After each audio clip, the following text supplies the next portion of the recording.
ఈరోజు సమాజం అంతా చెడిపోవచ్చు, పుట్టిన పిల్లలు అలాంటి చెడిపోయిన లోకంలోనే పుట్టొచ్చు. కానీ వారిని సక్రమంగా పెంచగలిగితే, పాపం వంటనీయకుండా, పాపాన్ని విని నేర్చుకోకుండా, దేవుని యందు భయభక్తులతో, దేవుని వాక్యముతో చిన్ననాటి నుంచి పెంచగలిగితే వారు కూడా ఒక యేసుక్రీస్తులా ఉంటారండి. వారు కూడా ఒక లోతులాగా పెరుగుతారండి.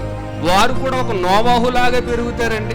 లోకం అంతా పాపంతో నిండిపోవచ్చు. పొద్దున్న లేచిన లేవగానే వీధిలో ఎంతమంది బూతులు మాట్లాడుకుంటారు కదండి. మరి పిల్లలు అన్ని వింటూనే ఉంటారు.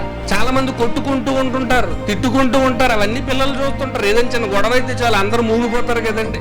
అందులో పిల్లలు కూడా ఉంటారు. కొట్టుకున్నా తిట్టుకున్నా అవన్నీ వీధిలోని పిల్లలు అందరూ చూస్తుంటారు. చూడండి, పిల్లల్లో ప్రేరేపణ మన ఇంటి చుట్టూ ఎన్నెన్నో జరుగుతుంటాయి.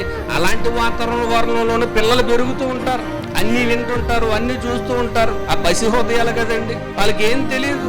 అన్నిటిని చూసి నేర్చేసుకుంటుంటారు. ఇది మంచిది, ఇది చెడు, ఇది చూడొచ్చు, ఇది చూడకూడదు, ఇలాంటివి ఏమీ తెలియదు. వాళ్ళు అన్ని చూసేస్తుంటారు, అన్ని వినేస్తుంటారు, అన్ని నేర్చేసుకుంటుంటారు. ఇలాంటి పరిస్థితుల్లో పిల్లల్ని సక్రమమైన మార్గంలో, యథార్థమైన మార్గములో, మంచితనంతో పెంచాలి అని అంటే దేవుని మాటలు ఒక్కటే మార్గం.